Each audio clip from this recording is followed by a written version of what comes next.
Hello there, welcome to the Saroy channel, wherever you are in the world, and so much love to each and every one of you. How are you doing? I do hope you're doing really great. I'm doing fabulous, thank you very much, and I'm so delighted you've joined me tonight for another story. It's fabulous to be able to share these amazing stories with you, and maybe share this video with someone else. It really is a great idea to be able to spread these stories around, so let's get started, shall we, with tonight's story. Dear Sarah, and all your lovely listeners. 9-year-old Chloe woke up from her contented, peaceful slumber with a little bit of a start. She was not sure why she'd woken up. She'd been basking in a wonderful dream where she'd been a princess in a magical fairy tale castle, locked up by an evil stepmother, but she had been rescued by a debonair, very handsome prince who had gallantly climbed up the stone tower to rescue her. He had tied her to his chest and climbed with her down the long tower to the ground below.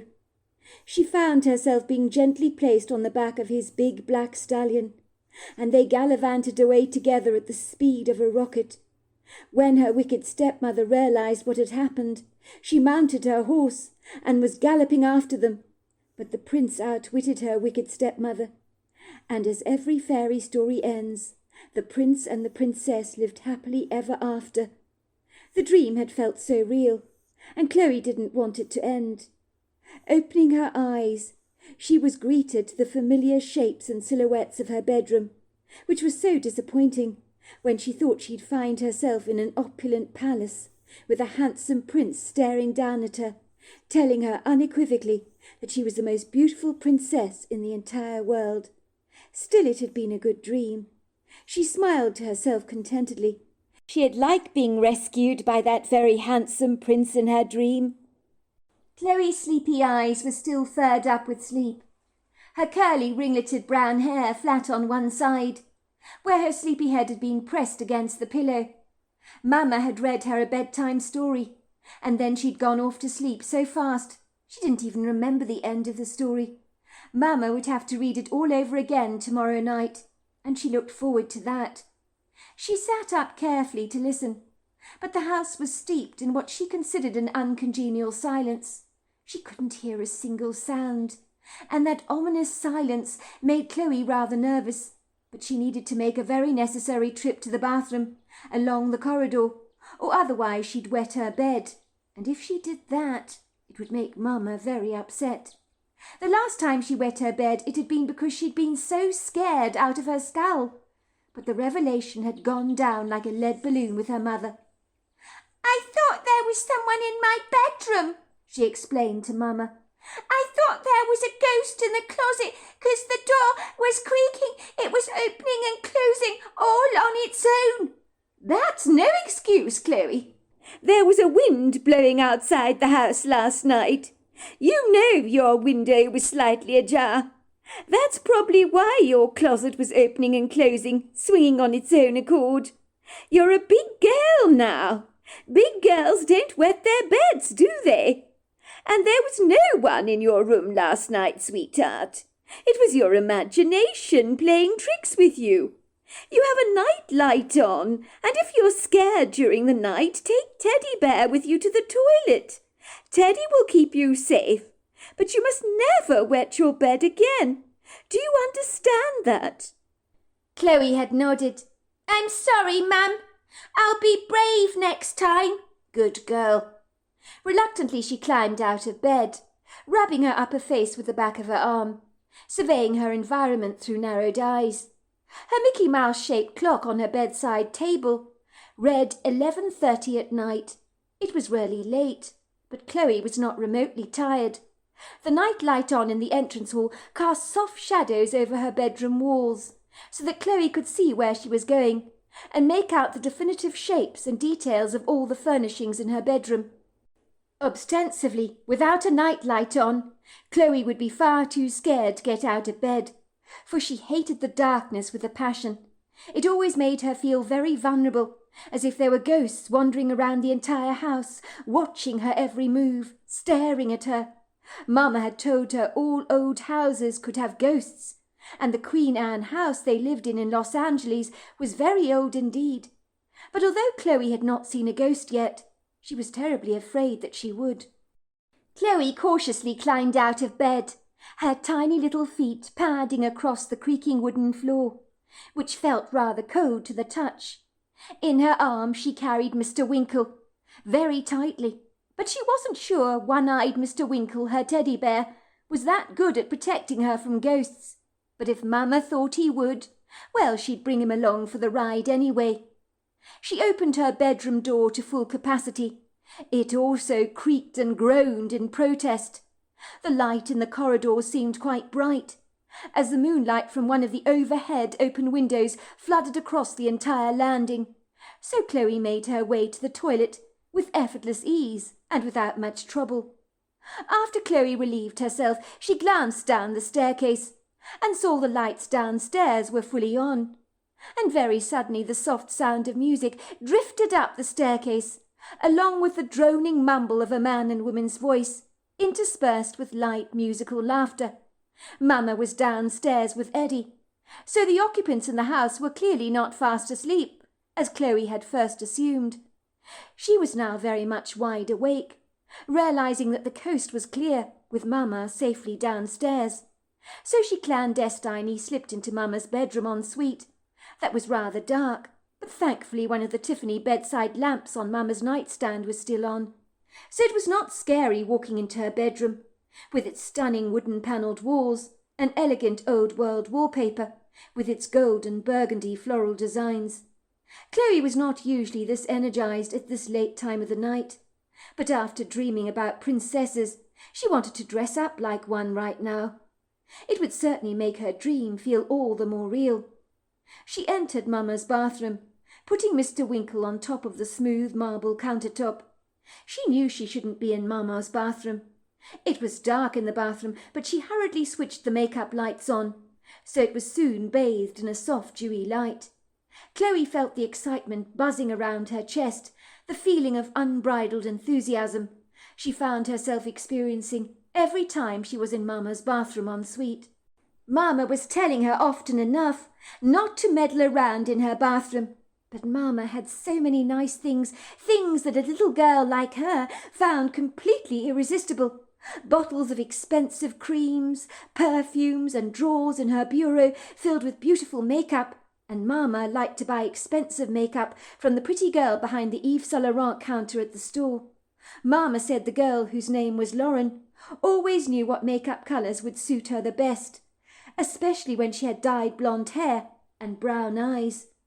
Chloe fancied herself as a princess, and princesses wore lots of cream on their skins and plenty of nice-smelling perfume, as well as a plethora of rouge on their cheeks and red scarlet lipstick on their lips. Mamma always wore scarlet lipstick, because Mamma said Marilyn Monroe wore scarlet lipstick, and Mamma wanted to look exactly like Marilyn Monroe, even though the famous movie star, who had melted the hearts of millions, had died a long time ago. But Mamma said Marilyn was very classy. Chloe didn't think her mother looked like the deceased actress, but when she told her mother that, her eyes went so sad.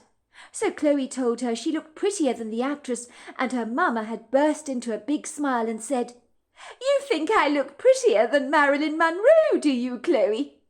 On seeing how thrilled her mother was, she emphasized her words greatly, in a spirited enthusiasm. "You're much prettier than Marilyn Monroe, Mamma." Mamma had given her a big hug, kissed her on her buoyant brown ringleted hair and said, "You're my little treasure, Chloe. You do say the sweetest things. That's why Mamma loves you so very much." Chloe navigated her way rather clumsily around her mother's large, luxurious bathroom suite, with an expression of wondrous awe on her face. She examined the oversized bath, which Mamma said could fit an entire whale, which surprised Chloe, because she'd seen a whale once before, when they'd gone on a coastal holiday together, Mamma, Dean and Chloe, and they'd stayed at a lovely rental property. She thought Mamma couldn't be right, and that a whale would not be able to fit in her bathtub, but it would be nice to keep one as a pet, she thought. But it wouldn't have much space to move around in Mamma's bathtub, and its blowhole could make quite a considerable mess on the bathroom floor. If it was to spout water everywhere, that would upset Mama very much, because Mama did not like mess of any kind, and got very upset when Chloe accidentally spilt juice over the floor.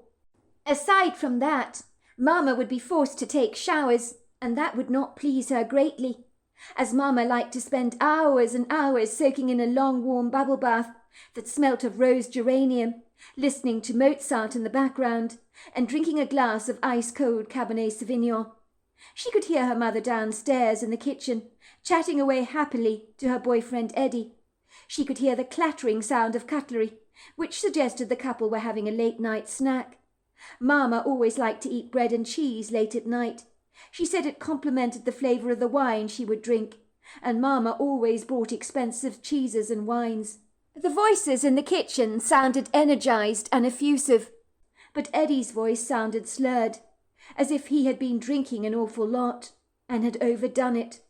One time Chloe had counted 12 empty cans of beer that Eddie had drunk in one single sitting, scattered all over the living room floor, and the mess had made Mama very angry.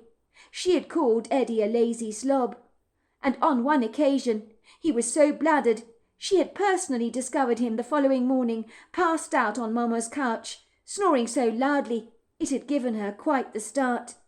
Chloe didn't think a pig could snort as badly, although she wasn't well acquainted with pigs, so she couldn't be sure of the comparison, but Chloe didn't think a pig could sound as bad as Eddie did.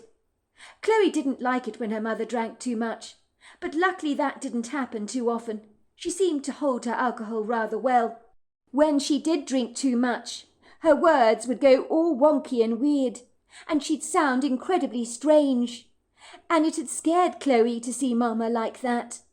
Over the years, Mama had had so many different boyfriends and 4 divorces behind her belt, so she collected a considerable amount of very nice, expensive jewellery from the various men she had met and married. Chloe wondered if her mother had married so many men so she could wear brand new rings on her beautiful fingers every time. It seemed like a good idea to her, because jewellery was so very pretty, and marrying lots of men meant you could get lots and lots of very nice jewellery. Chloe was very glad that Mama had not married Eddie. She did not like the man one bit. She didn't know why Mama liked Eddie so much. Chloe thought Eddie was horrible. He made her skin crawl, as if hundreds of tarantula spiders were running up and down her spine. She had decided she didn't like his eyes. Mama always told her that eyes were the window of the soul. Could she not see Eddie had mean eyes? And once she'd heard him shouting at Mama when he was very angry, and Chloe had been so scared because Eddie was very scary when he got angry, especially after he'd been drinking too much. One day she'd hidden in the cupboard under the stairs among the old coats and boots which smelt of dust and damp, until she was sure Mama had kicked Eddie out of the house, which she did, after he'd had the blatant audacity to call her a whore. "Right, that's it!" she'd heard her mother scream out. "You need to leave my home right now, Eddie. No man calls me a whore and gets away with it. Get out, and I never, and I repeat, never want to see you again. You're a loser, Eddie. Hear that? A loser. I don't know what the hell I saw in you." "I'm sorry, babe. Really I am," he'd replied obsequiously. "I don't mean you're a whore. It just came out all wrong. I was feeling rather belligerent, and I've had a tad too much to drink, and you know what I get like when I'm a little bit drunk. Be reasonable. Let's talk about this, shall we? You're overreacting. You always overreact. It was just a word, for God's sake." "I'm so tired of your excuses, Eddie. Get out of my house now," her mother had screamed. And then Eddie had said, "Right, then I'm going. And for the record, you are a bloody whore. You dress cheap, you act cheap, and you are cheap. And the hell, you don't look like Marilyn Monroe. You can dream all you like, girl, but you ain't no Marilyn Monroe. You haven't got her class." By all accounts, telling Christy Thornton that she didn't have Marilyn Monroe's class would have cut her to the quick, and certainly dug a grave for Eddie in terms of their relationship. For Christy Thornton fancied herself as a Marilyn Monroe look-alike. Chloe knew whore was a very bad word. No one should ever call her mother such a bad word. Mama had told Chloe that she was never going to see Eddie ever again. But after the weasel of a man had grovelled and crawled all over Mama with his cowering charm, and had bought Mama an opulent, expensive diamond pendant by way of apology, and told her she had oodles of class and was much better looking than Marilyn Monroe, she'd conveniently caved in and seemed to forget how horrible he'd been. But Chloe had not. She was grievously upset when Eddie came back into their lives again. So on this seemingly auspicious night, Chloe, thinking the adults were safely engaged downstairs, listening to music and tucking into delicious cheeses and bread, washed down with plenty of expensive white wine, she decided on a fanciful whim to entertain herself in Mama's bathroom. Mama would likely be too busy for a very long time in her chatter. She always enjoyed talking a great deal. Chloe wanted to look like a princess right now. She was surprised because she could hear her older brother in his bedroom, playing loud music, which was rather strange, because it was late at night. He must have also just woken up, so it appeared as if the whole household was now wide awake. His music blasted through the house with its heavy drumming sounds that Chloe loathed. The house seemed to wobble and shake under its intrusive vibrations, and at this time of night it was insane and certainly not welcome. Chloe didn't like the thumping sounds his music always made, nor did Mama for that matter. The last time he did this, Mrs. Prt1 from next door complained bitterly, telling Mama that Dean's music gave her migraine headaches. Mama had apologized profusely to poor Mrs. Prt1 and told Dean very sternly not to play his music so loud because it was annoying the neighbours, especially late at night. But Dean never cared about poor Mrs. Prt1. Instead, he seemed to enjoy winding the woman up. Mama had told Chloe that Dean had selective hearing, which is a disease you get when you don't want to hear what someone is telling you, because you don't want to do what they're asking of you. And Dean did not like switching his music off for anyone. He liked to listen to it non-stop. He said Mrs. Prt1 was a big fat bore, which was not a nice thing to say about the woman. But Dean's tongue was very sharp, and Chloe thought he could say mean, very cruel things at times. Once he told Mama when she dressed up like a princess that she looked cheap and brassy, and he was embarrassed that Mum looked like mutton dressed up as lamb, and he wished she'd tone it down a little. But Chloe thought Mama had excellent taste in clothes. She'd make a Christmas tree look dull. Chloe realised that everyone was now so wide awake in the house, so she was concerned that Mrs. Prt1 would be awake slamming on the door any time soon, telling Dean to shut up, or she'd call the police for noise nuisance. It wouldn't be the first time, nor the last, that the police had arrived at the house. Mama knew how to charm the socks off Officer Scott Waring, who liked her a lot. But when he spoke to Dean, he was always very authoritative.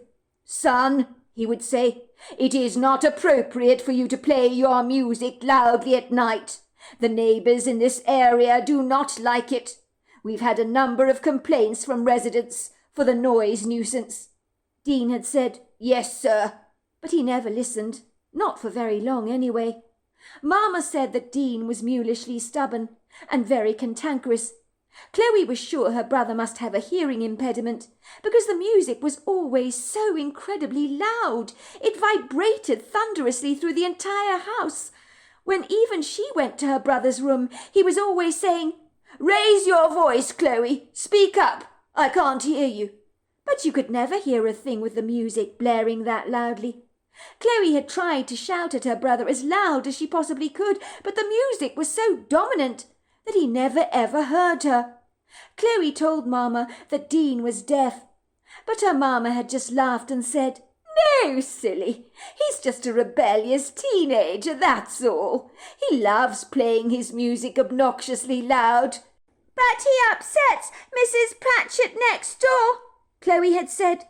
"Mrs. Pratchett told me that he's going to burst her eardrums." "I know, darling, but he's got very selective hearing, hasn't he? Boys of his age have hormones running all over the place, and they don't like to listen and do what they're told." Chloe thought Dean was really weird.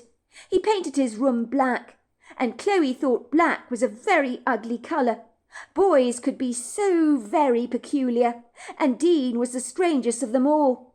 Dean's clothes were black, and he had 2 ugly piercings in his ears that looked very silly, Chloe thought, especially since boys should not wear earrings of any kind. But Dean thought they were cool. Worse still, he'd proudly told Mama he was going to get a tattoo on his arm, but Mama said hell would freeze over before she allowed him to do that. He told Mama that she was the most horrible mama in the entire world, and that when he was older he'd get so many tattoos that there wouldn't be an ounce of spare skin left on his entire body that had not been decorated with the blue ink. Mama said that he could do whatever he liked when he was older, but Chloe thought Dean would look terrible if he was covered from head to toe in blue ink. Chloe was proud her bedroom was pink. Pink was so much prettier than black. Her bedroom was fit for a princess or a queen, but her brother called it sissy. But Chloe knew he was just jealous of her, because her bedroom was so lovely, and his was the ugliest room she'd ever seen in her entire life. But she never told Dean that, because it might upset her brother greatly. Maybe her brother was blind as well as deaf. Poor Dean! It didn't seem he had much going for him, Chloe had decided. Even though Chloe was not allowed in her mother's bathroom and bedroom ensuite, she had been told it was off limits to her when Mama was not around. But Chloe would furtively creep into her mother's bedroom, her heart pumping a dime to a dozen, like a frightened bird, for she was terribly afraid of being caught by the household tabby. And in this household, Mama was that household tabby, who, when she got her teeth into you, there was hell to pay, that was for sure. Chloe had been told not to touch Mama's things under any circumstances, but she couldn't help herself. She was like a magpie when it came to all the sparkling, glittering things her mother owned. She couldn't stop herself. The urge to touch Mama's things was overwhelming. When her mum went off for shopping trips and asked Chloe if she wanted to come along for the ride, she'd often decline. This was the quintessential opportunity to explore her mother's wardrobes, touch all her gorgeous clothes, especially the items she was forbidden to touch. Those items had an irresistible drawing power that, although Chloe tried to be good and do what she was told, her good intentions were flung to the wayside. Once she entered her mother's beautiful bedroom, with its grandiose four-poster bed, swathed with exquisite silken fabrics, and a plethora of cushions, she couldn't resist running her hands over all the glittering fabrics that her mother wore, opening the boxes that contained a vast collection of stunning hats, all neatly wrapped in tissue paper. It was like having Christmas all year round, as Mama had hundreds and hundreds of magnificent hats. "Chloe, don't touch," her mother would say. "That was expensive." And when Chloe touched one of her mother's pearl pendants, her mother would say, "Oh, no, no, no, no, don't you touch that. That was a present from your dada, who gave it to me, because I wanted to divorce him. But that didn't work out, did it?" she said with a naughty twinkle in her eye. "Don't touch it, Chloe. Leave it be, will you?" Obediently, Chloe would put her sticky hands away from her mother's jewellery, privately deciding when Mama was not around she would explore this Aladdin's cave of marvellous treasures all for herself. But when the golden opportunity presented itself, she'd grab it with both hands very enthusiastically, like baboons or monkeys in Africa or China, waiting for the tourists to become ever so slightly distracted, snatching someone's banana, sunglasses or hat away, and running off into the sunset with it. Or a lone seagull, taking his chances at stealing a fisherman's sandwich right out of his hands. Chloe loved to play dress-up, and had often taken it upon herself to dress up in one of Mama's glittering dresses, putting on Mama's high-heel shoes, and they were so high She'd stagger around awkwardly on them as if she was walking up on stilts.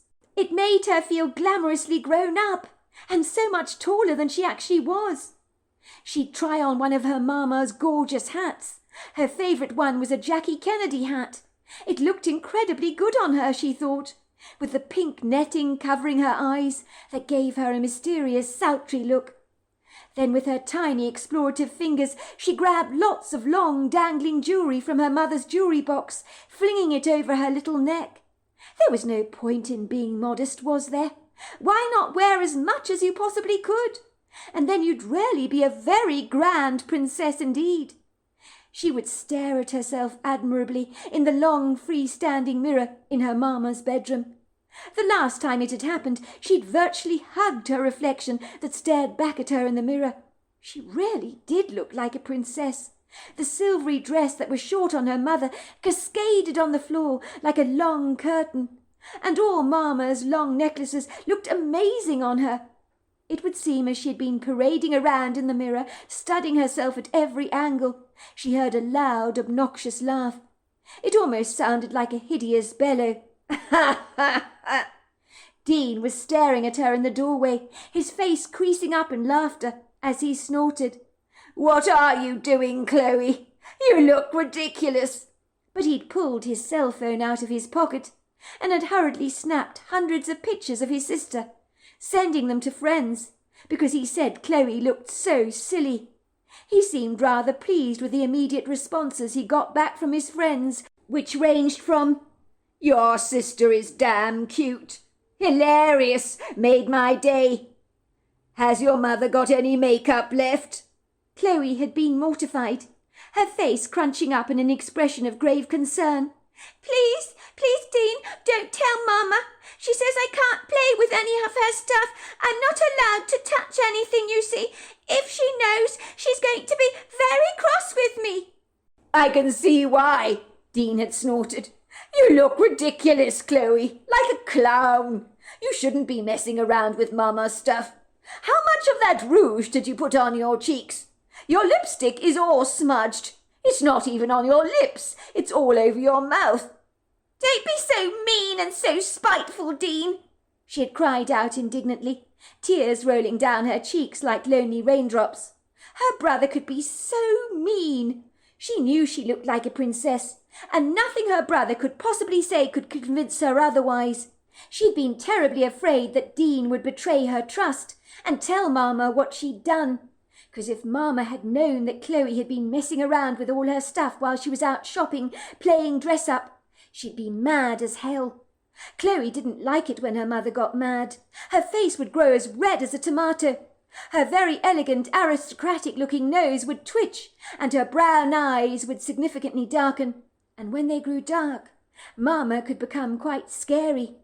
Chloe loved going through all the tiny drawers in her mother's bathroom bureau, of which there were many, and on this occasion she was trying on her mother's sparkling sunglasses, staring at herself in the bathroom mirror appreciatively.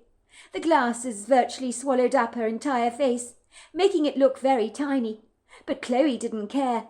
She thought she looked $1 million. She rifled around in one of the drawers to find her mother's hairdressing scissors. As Chloe thought her bangs were growing rather too long, she wanted to trim them back a little.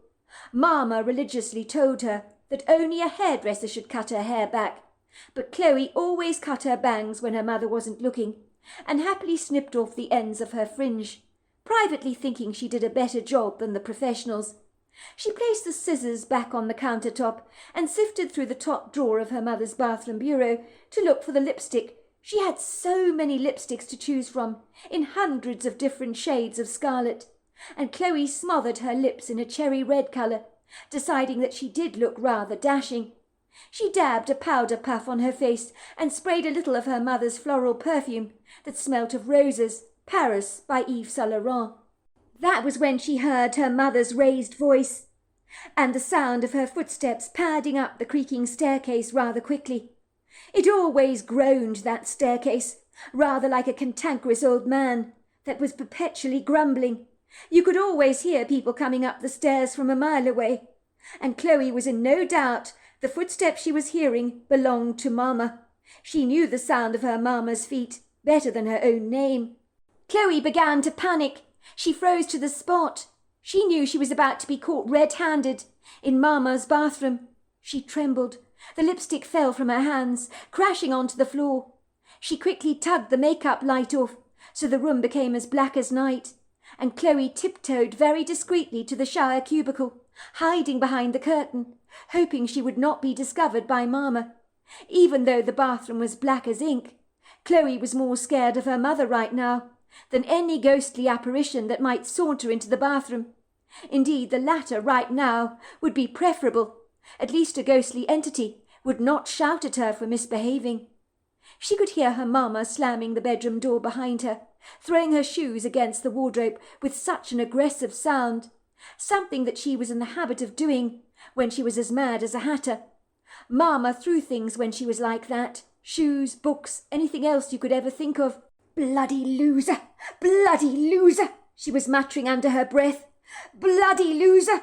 This time, Eddie, you are gone for good, my man.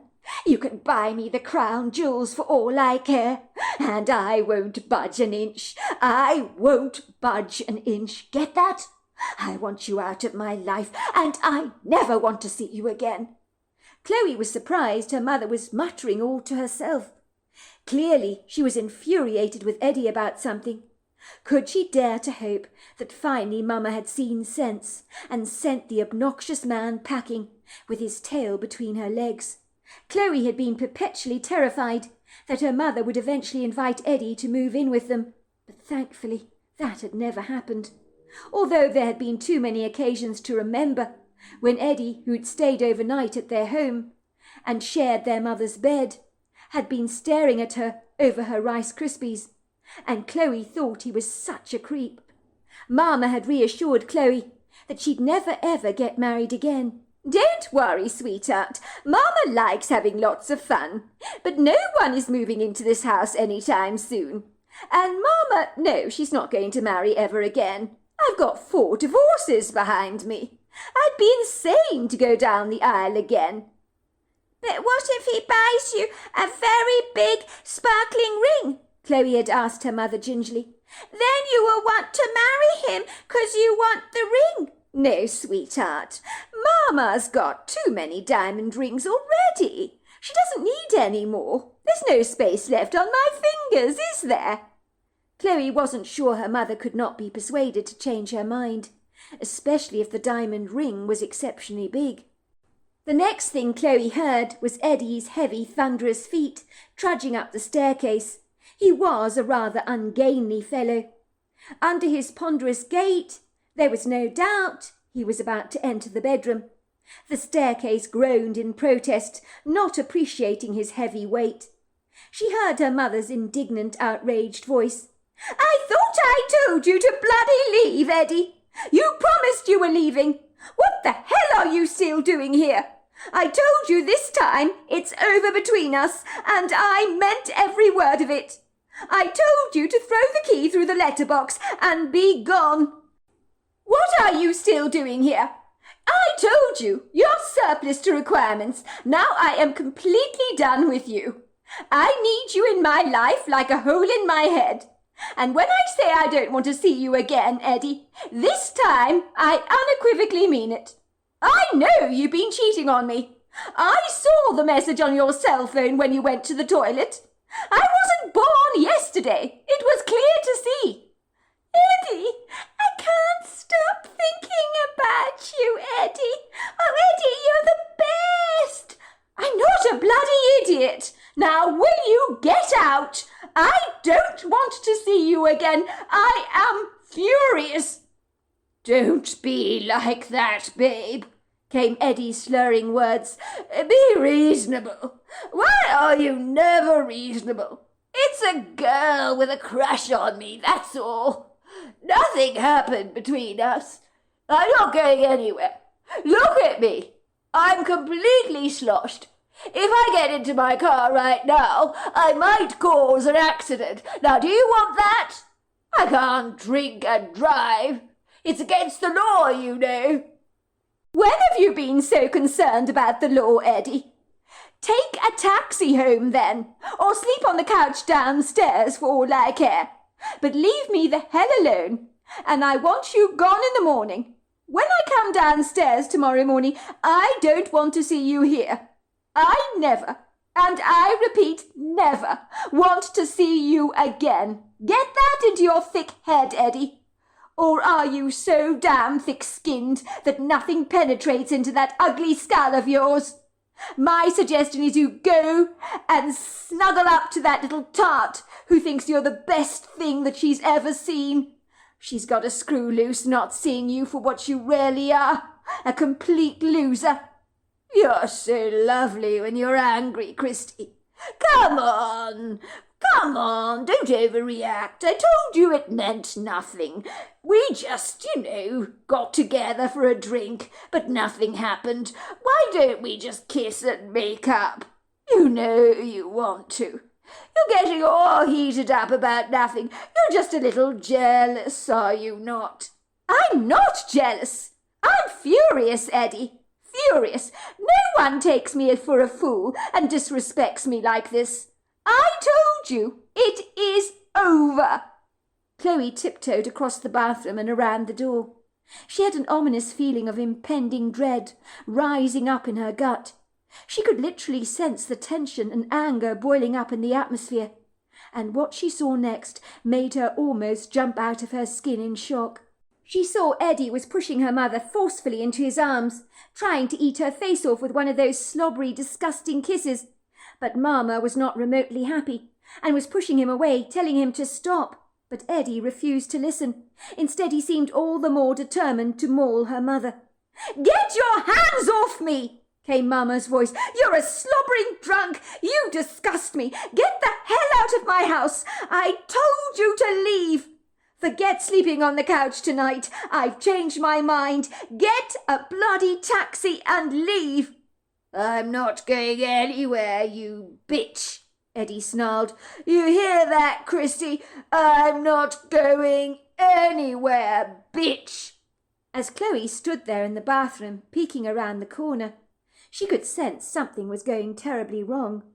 Her mother screamed out, Don't! Stop it, Eddie!" And then Chloe knew.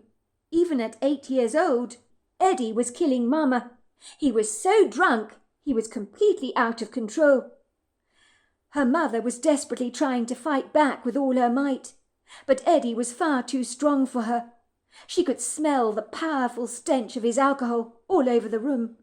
"You know what, Christy? You're a bitch, and you can't bloody spit me out, like I mean nothing to you. If I can't have you, no one can. I'm going to toss you into the river, and the nice little fish can eat you up for breakfast tomorrow morning." Mama continued to fight back. To give her due, she was oscillating her arms and legs violently. Her eyes looked so frightened. Chloe would never forget the terror in her mother's eyes, for she knew Eddie meant business. He was going to kill Mama, that was for sure.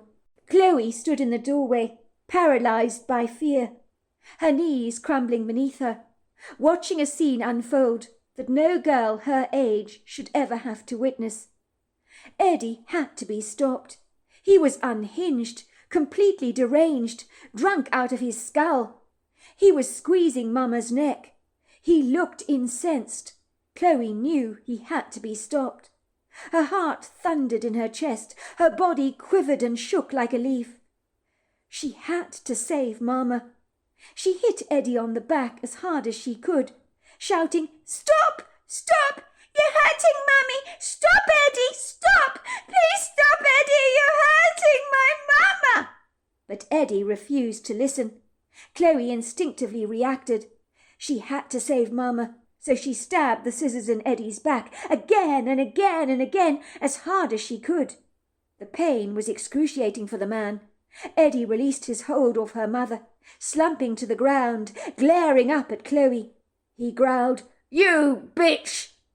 What have you done?" Chloe was appalled to see blood covering Eddie all over his shirt. He clutched one of the stab wounds on the side of his waist. Eddie glowered at Chloe. "You're no different to your mother, bitch. I'll get you for this. I'll get you. Well, this has been quite a week with all the strangling going on. Well, this is the end of part 1 of our story. Tomorrow night we continue with part 2, and that's the final part of this story. So I'm looking forward to you joining me then. Until next time, goodbye and good night.